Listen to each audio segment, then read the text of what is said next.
Rob and Slim Show, we are back with award-winning actor and comedian Chad Meisenheimer. Hey guys, how you guys doing? Can you guys hear me? Yes, we can hear you loud and clear. Awesome. Great, dude. Awesome. I'm using a Bluetooth, so I'm like, man, my throat's really scratchy right now, you know, sucking all that D for like a non-medical essential mask I'm supposed to be getting in California. Are they giving you guys masks? We just heard today that they're supposed to be giving masks to even like customers here at stores by Friday, and they should mail us some fucking masks, dude. Yeah, because they're making, the governor basically said a mandatory mask for workers, people everywhere. Luckily, my day job, or my essential job, they actually will be providing us masks, which is a good thing. You got an essential too? Me and Slim are essential. Yeah, we're essential. We're retail workers. Yeah, we're essential retail. Yeah, I work in food service for part-time, so I'm like, Pizza Hut up in the house.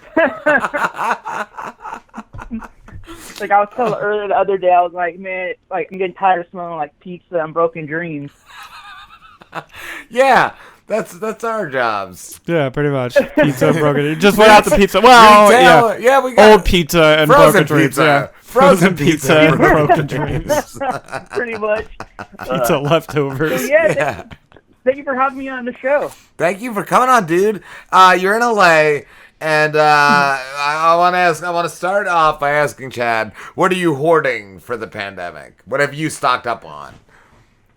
Pretty much, I live day to day with my paycheck to paycheck right now because pretty much everything entertainment-wise is like shut down. Yeah. Hoarding, I guess Taco Bell sauce, if that counts. Yeah, that's hoarding. It does. They're gonna run out eventually. Yeah. Exactly. I'll be selling that on eBay soon. Mild sauce, $5 mild sauce. At Chad Mild Sauce on eBay. Oh man. The only reason they're out of taco sauce though is because you've been hoarding it. I like that. Yeah, man. You make the supply and demand.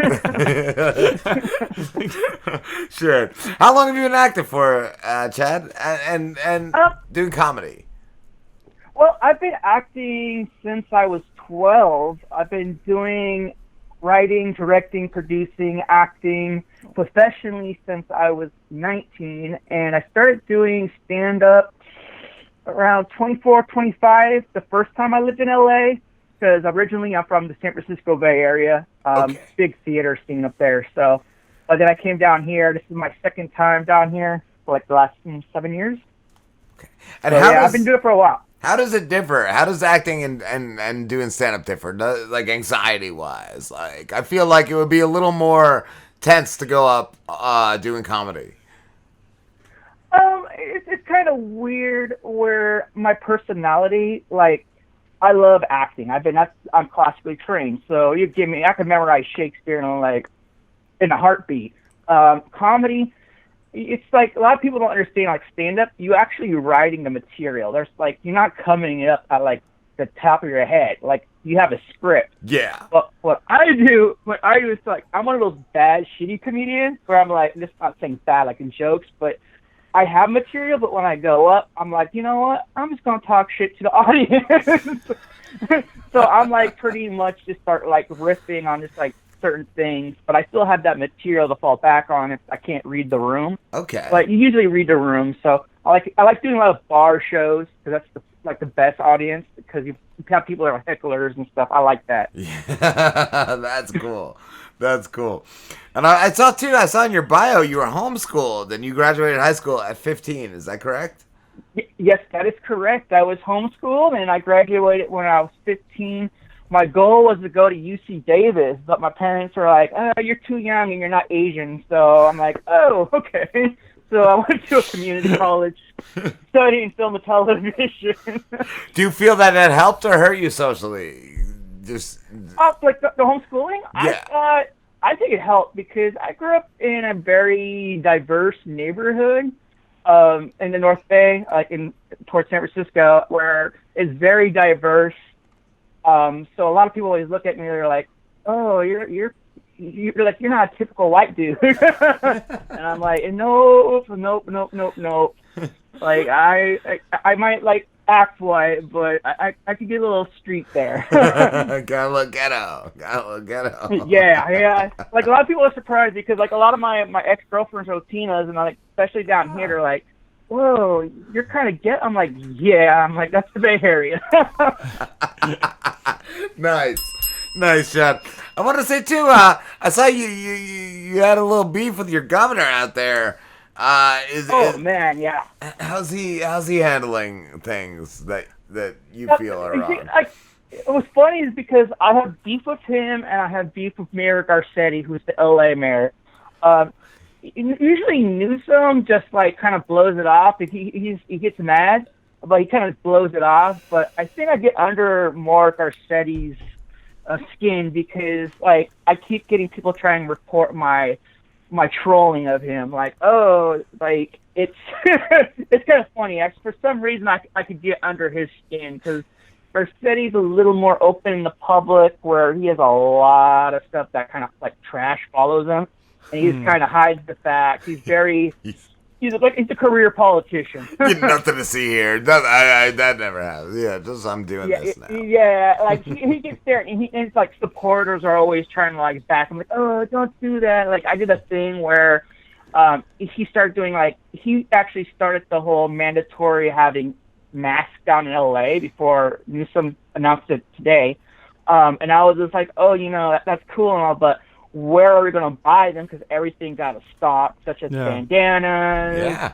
handkerchiefs, all this different stuff. And I'm like, and they're like, well, you can make it homemade. And I'm like, I'm not Martha Stewart. No. I'm like, what am I supposed to do? Like, all I have is like get some rubber bands and put like old underwear in my face. That's what I said. We Thongs. Slim wore a thong on his face earlier. I was just sitting there and I'm like, because we have like the shortage, and I'm like, are you kidding me? Like, and they're like, but they don't tell us, like, oh, we're going to offer, like, I was walking this morning. I do like this morning walk. I go 5 miles a day. And they're already putting police officers in the parking lot of all the retail stores, all the pharmacies, all the banks. Wow. They're looking to give you citations. Like, that, they're already getting set up for this. That's what I said. I said, are they going to go to that out here? I didn't think anywhere was doing that. Yeah, no, it's already happened. Like it doesn't go in effect till Friday, but they're already there, and they're gonna try to charge us $1,000 for citations. Wow. I'm like, there goes your stimulus check right there. Yeah, that's it. I guess the government has to make their money. Like, oh, here's free money. Psych, give it back to us. Give me my thong back, Slim. I need a mask. I need a mask for work. It's uncomfortable. Yeah. Is it? Exactly. That's how they're getting their $2.2 trillion back right there. This is... I'm not giving them back anything. Okay. And then this is what gets me.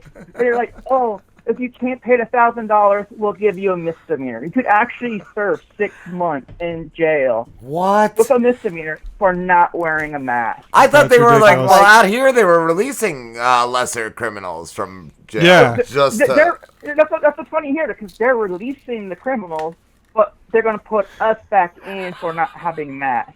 I'm like, Wow. Like, their logic is flawless. I didn't know we lived in Nazi Germany, man. It's Nazi Germany here, that's for sure. These are Democrats. These are Democrats. That's what kills me, because I'm a libertarian socialist, where I'm pretty progressive, but don't like big business in the thing or the government telling us what to do. Yes. But I'm just sitting there, I'm like, wow. Because, I'm not a Trump supporter. I'm not a fan of him. And what cracks me up is they're the first ones to blame him, calling him a Nazi. And I'm like, wait a minute.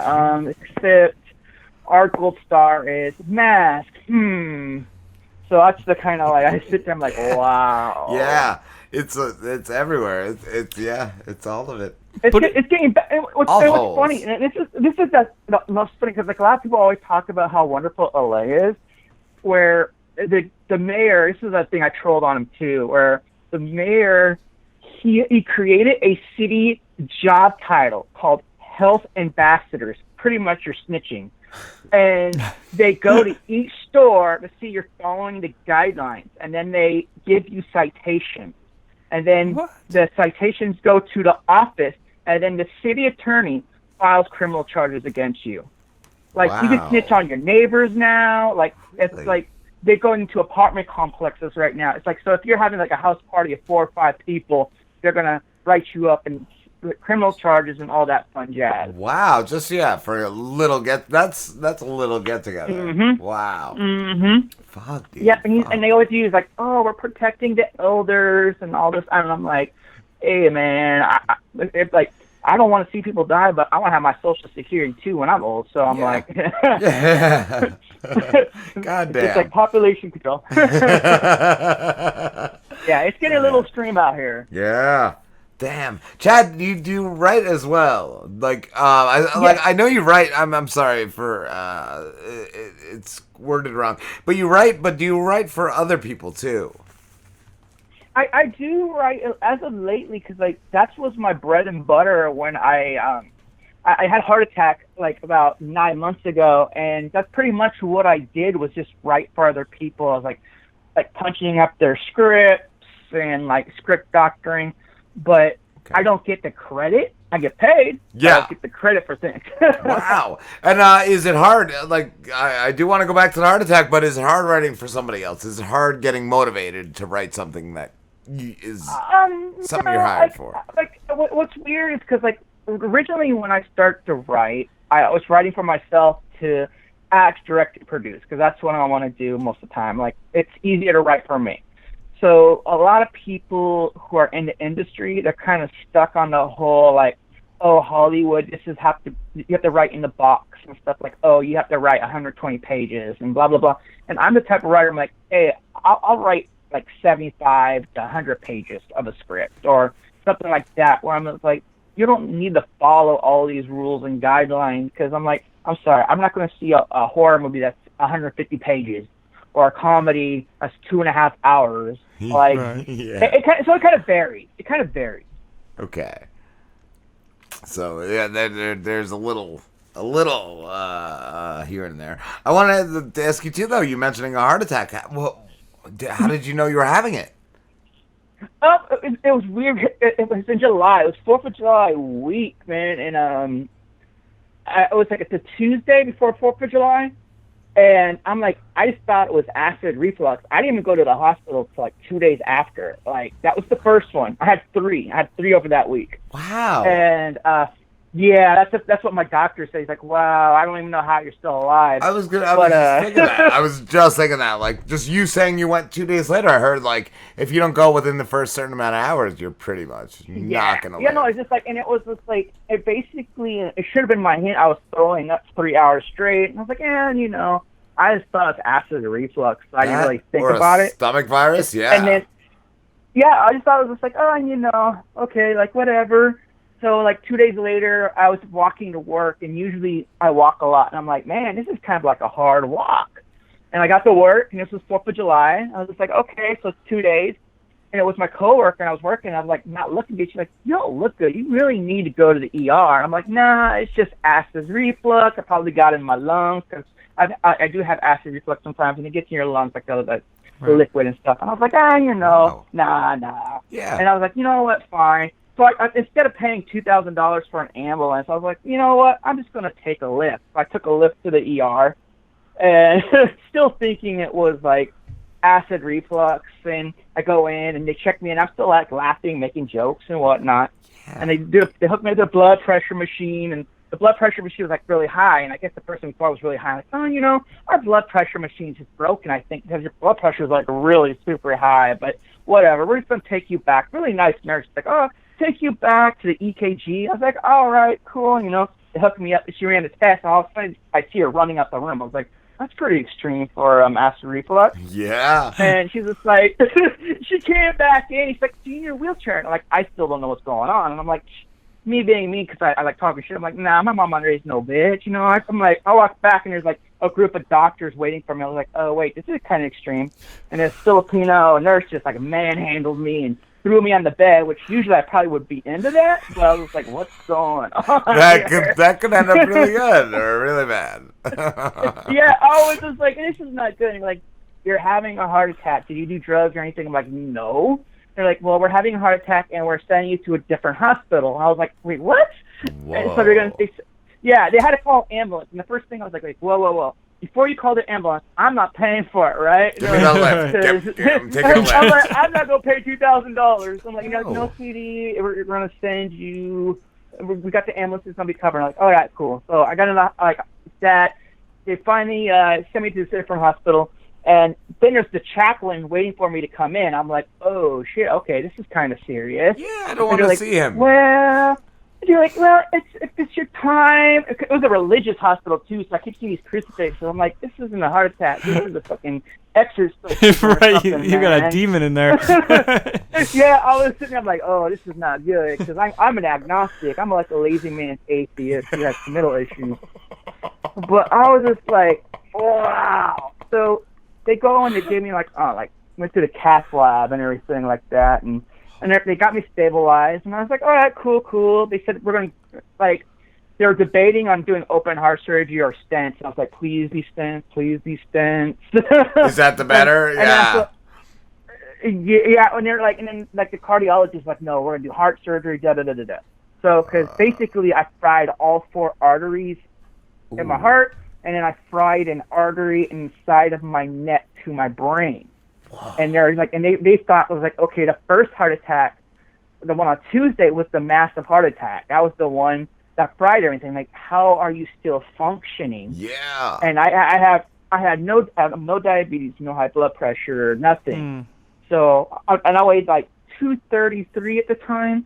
I was already losing weight because I was the fat funny guy, and that was like my bread and butter as an actor. So I decided I'm not going to be the fat funny guy no more, because I was like 260ish like December 2018. I was just like, okay, I'm done. I got to lose weight. I want to be a character actor. I don't want to be the Chris Farley, John Belushi for the rest of my life. Yeah. So I was just like, okay.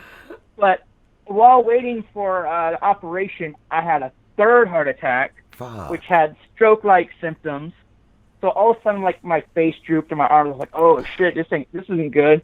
And my heart rate was going down to 30, and they're like, oh, you're going. And I was making jokes the whole time. And the nurse was like, you're dying, you're making jokes. I'm like, well, I had a good life. I'm like, at least I'm going out on my terms. But, yeah, I was like, they got me back to stable for that. And they're just like, dude, my cardiologist, like, I don't know how...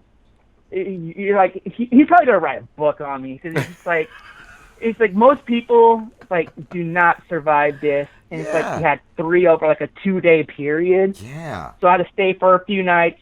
They decided to do stents, and they're like, okay, like we're gonna do the stents to see how it goes for the next couple of months, because you might have to do heart surgery, blah blah blah blah blah. But I was like, but after I got out of the hospital, I was like, working out. Like, I'm like actually now under 200 pounds. I eat healthy. Nice. Like, I was already on that path, but I was just like, I just did like a physical for like a few weeks ago, and it turned out everything was good. So I'm like, sweet. But now you live to see COVID-19. Like, is that? Yeah, exactly. It prepared me. I'm like, oh, the end of the world. I get to see it. I'm like, oh, the antisocial. I'm prepared and broke at the same time. It's like everyone's on my level, Phil. Welcome to my world. Exactly. It's like, welcome to Thunderdome, bitches. But so does that make it scary? The COVID-19, is it scarier now because you've had heart problems in the past? I didn't even think of that. Not really, no. I'm like, I have a very weird outlook. Like, I had a good life. I'm accomplishing things that I want to do. I'm like, I'm not one of those people where, like I said, I grew up with people where I've seen people die of cancer, like I had a brother who died from terminal illness. Yes. So I'm like, so death like really doesn't affect me. Like, I've seen a friend get shot. So I'm like, I sit there, I'm like, I'm like, hey, I last a lot longer than most people. I guess that's the thing. I think two or 3 seasons ago, we talked to Spencer Grammer, and I'm like, I could die tonight. We talked to Spencer Grammer. Like, that was great. From Rick and Morty. Oh, nice. Yeah. Nice. So I've been ready, bro. Chad, what is your podcast, 20 Minutes with Chad? The 20 Minutes with Chad is kind of like a little side project I do with my co-host friend who lives up in Canada. He has a podcast network called Extra Features Podcast. He does like interviews and stuff. But the 20 Minutes with Chad is just kind of like my rants on like headlines and entertainment industry and kind of calling out celebrities and stuff. Like, I just basically get comedy rants and my opinions on things because if you haven't noticed, I'm pretty opinionated and I make a lot of rants. and a lot of times my comedy is pretty politically incorrect, but it's getting some follows, which is kind of weird. Like, people do seem to like it and kind of has like a little cult following, which I've never thought of like going into podcasting type thing because, like I said, I already have enough hats where I work as an actor, writer, director, producer, comedian. Yeah. And so it's just like I already do a lot, and I'm like, okay. But now with this COVID-19, I have plenty of time. I did listen to the episode about fake film festivals, and dude, that surprised me. First of all, like that there were them. And how do you tell? How do you tell a fake one from a real one? There's a lot of things. It's like you always want to see if they have actual like advertisers or vendors. And you want to also kind of do your homework on the people who do it. A lot of people who are doing these fake film festivals, and I hate to say it, a lot of them are like struggling indie filmmakers. Right. And I hate the word indie because it's total hipster word. I always say low budget now. I don't even consider them like, everyone's like, why don't you call yourself an indie artist or indie filmmaker? And I'm like, no, I just do stuff on a budget because I eventually want to do Hollywood stuff. So it's like, I hate the word indie. But it's just like you really have to look at like do your homework, like how many years has it ran, what film's been there, who won awards. A lot of times you have to be really iffy with the 1 or 2 year film festivals because you never know. But there's quite a few. Like I got duped by one like a couple of years back for one of my horror films, and I was just like, okay. Luckily, I didn't have to pay. Like I didn't have money to give me a waiver because they wanted my movie in their festival. Okay, that's what I was gonna say. I guess their festival. Yeah, so I'm like, that part was really good, but I feel like they put that waiver there to get more people because there was a few other filmmakers that got accepted too with waivers. So other people were like, oh, it must be legit because this person submitted and they're accepted. So I think they're kind of using that. And it's just like, there's a lot of fake flakes and sharks in this business where it's like anyone tries to make a quick buck. So, because they're basically trying to like profit off of people's like glamour of the business. Because I always tell people when they ask, oh, I want to be in this business. I'm like, no, you don't. You don't want to be in this business. Like, I love it. I need to be in the business. It is my career. I'm not in here to be like the superstar celebrity. I'm like, that would be nice, be icing on the cake, but I just want to make stuff, make my movies, do my dick and fart jokes, that type of thing. Where I'm like, that's my end all be all. I'm not like, I don't want to be Vanessa Hudgens or something. I gotta ask before we wrap it up though, like what is a fake film festival? Like it's just like basically they it's not even a real film festival. It's like basically they take your money and right before like the screening date or something, they'd be like, you realize it doesn't go up. Okay. It doesn't even happen. It's just basically they take your money, cancel it, and run with the money. Wow. I want to ask you too, Chad. So imagine we have to wrap this up. But what is Puppets and who is Greg the Shark? I'm sorry. Puppets was. I think that project is in like development hell because I guess the filmmaker shot half the movie apparently because I played a voice on it. I played Greg the Shark where basically this character and other puppets are talking to this kid about killing his parents. That's the whole story of the movie where these puppets tell this kid and they kill his parents. They basically kill his parents. It's like a horror film. That sounds great. It's a brilliant script, and what sucks is that the kid quit halfway through the movie apparently. So like the director's like pulling his hair out, like what I'm going to do, and like it actually burnt him out. I think he's actually going to stop making movies because he put so much time and effort into it.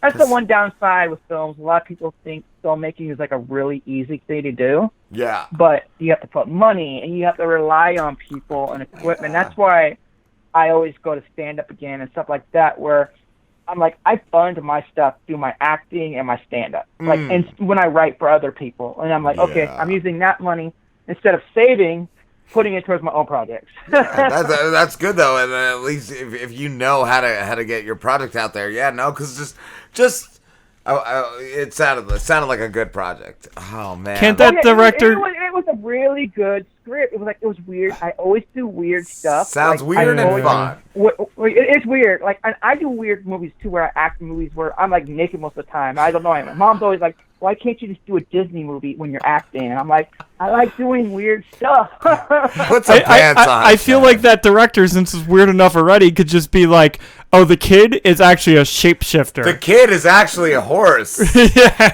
Yeah, in a dog's body. I hope he figures something out, because it was a really weird, twisted script. And a lot of times, low budget stuff, they realize, they're like, "Oh crap, this isn't gonna work. Oh, this is not doable." Because like a lot of times, it takes 2 to 3 years to make a movie. Yeah. God damn. All right, Chad, it's been a great time talking to you. Where can everybody find you, my friend? They can find me on Twitter at Chad Mize. Once again, at Twitter at Chad Mize, or they can find me on Instagram for my politically incorrect jokes. The Chad Mize. And it's MEIS, right? It's MEISE. Okay, MEISE. Awesome, Chad. Thank you so much, my friend. All right, thanks again, man. All right, have a good night. You too. Stay Rona free.